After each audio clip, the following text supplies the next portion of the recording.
Bonjour à tous, nous allons parler du crédit à la consommation. Alors, qu'est-ce que le crédit à la consommation? Eh bien, tout simplement, c'est un prêt d'argent financier réalisé par un établissement bancaire pour financer des projets personnels. Alors attention, parce qu'un prêt à la consommation ne peut pas financer un bien immobilier. Son montant est encadré par la loi, il est compris entre 200 et 75 000 euros et il a une durée de remboursement qui est supérieure à 3 mois au minimum. Il existe sous 5 formes le crédit à la consommation. Il y a prêt personnel. Alors, le prêt personnel, c'est de l'argent qu'on va vous prêter et dont l'argent peut être utilisé comme bon vous semble. Elle n'est pas affectée à un achat déterminé. En deuxième cas de figure, il y a ce qu'on appelle le crédit affecté, c'est-à-dire qu'en fait, la banque va vous prêter de l'argent et il devrait être utilisé pour financer un achat précis, par exemple l'acquisition d'un véhicule. Et le crédit peut être annulé. En troisième cas de figure, il y a ce qu'on appelle le crédit renouvelable qui s'appelle également le crédit revolving, qui est très répandu aux États-Unis. Alors ça, c'est de l'argent en fait prêté sur votre compte pour financer des dépenses courantes, par exemple faire les courses. Son montant se reconstitue automatiquement au fur et à mesure des remboursements. Alors les crédits revolving sont en général ceux qui proposent des taux d'intérêt les plus élevés et c'est très rentable pour les banques. En quatrième cas de figure, il y a ce qu'on appelle le leasing.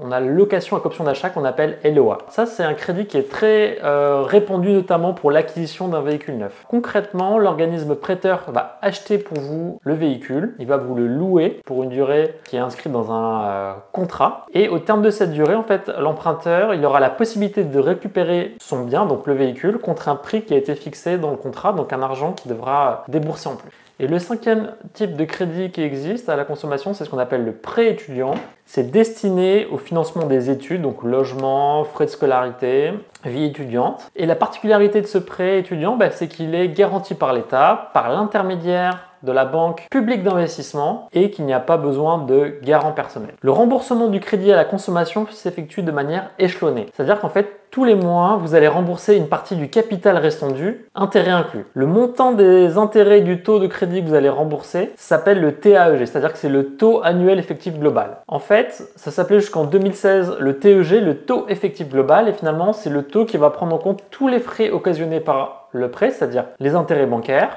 les frais de dossier, les intermédiaires et également le coût de l'assurance. On va prendre un exemple très concret. Par exemple, si vous empruntez une somme de 10 000 euros sur un an et que la banque vous octroie un taux d'intérêt qui est de 4%.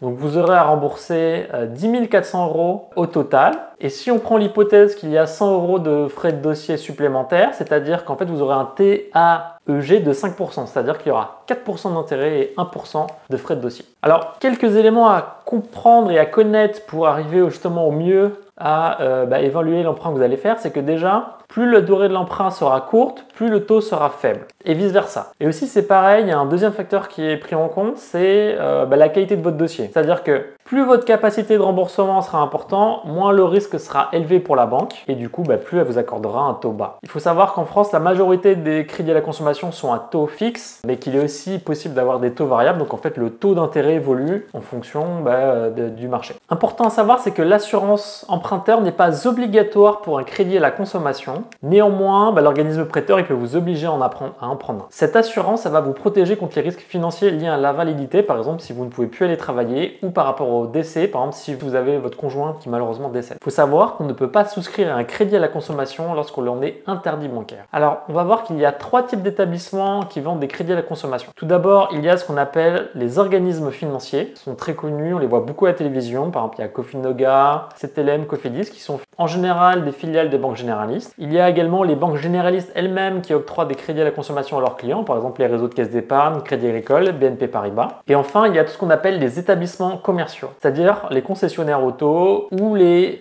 banques des grandes enseignes de distribution, par exemple Carrefour Banque. Alors, il faut savoir qu'en général, ces établissements, ils sont très agressifs en publicité parce que c'est une activité qui est assez lucrative. Et malheureusement, il y a eu des dérives, c'est-à-dire qu'on reprochait à ces établissements de pousser énormément aux Français à prendre des crédits à la consommation pour faire des achats un petit peu même non réfléchis et non vitaux. Ainsi, c'est pour ça qu'en fait, à allier entre la facilité pour avoir un crédit, la rapidité pour obtenir l'argent, finalement il y a des centaines de milliers de Français qui ont pu être conduits à des situations de surendettement. C'est ça qu'en fait, dans un système de fuite en avant, en prenant un crédit pour en rembourser un autre, du coup l'État français a mis en place des règles pour protéger les consommateurs via le code de la consommation. Par exemple, la banque elle se doit de vérifier les capacités de remboursement de l'emprunteur. Elle va vous demander un grand nombre de documents, s'assurer de ça, va vous demander vos fiches de paie, elle va vous demander vos déclarations d'impôts et elle se doit également de consulter le fichier des incidents de remboursement pour vérifier que justement vous n'êtes pas déjà inscrit, que vous n'avez pas déjà eu des problèmes avec un prêt précédent. Il faut savoir qu'aussi la banque a un devoir d'information sur le détail du contrat et qu'elle doit vous informer de vos droits. Enfin, il faut savoir que vous avez la possibilité de rembourser un crédit de manière anticipée, même si néanmoins il peut y avoir des pénalités financières. Et dernier point qui est important, c'est que vous avez la possibilité de vous rétracter 14 jours après la signature du contrat et que du coup vous pouvez annuler la souscription prêt. Si jamais vous avez un litige avec un établissement bancaire, alors la première chose à faire c'est plutôt la médiation, c'est-à-dire de faire appel à un médiateur dans l'objectif de trouver une solution à l'amiable. C'est la solution que je recommanderais en premier lieu. Si malheureusement vous ne trouvez pas de solution, à ce compte-là vous pouvez faire appel au tribunal d'instance où la présence d'un avocat n'est pas obligatoire mais fortement recommandée afin de faire valoir au mieux vos droits. Il faudra compter un budget minimum de 500 à 1000 euros pour justement faire appel à un avocat pour vous défendre dans ce genre de situation. Je vais ajouter quelques liens complémentaires dans la descriptive de cette vidéo pour justement vous ayez plus d'informations si vous voulez creuser le sujet. Et puis surtout, voilà, je vous remercie et puis je vous souhaite une excellente journée. Au revoir.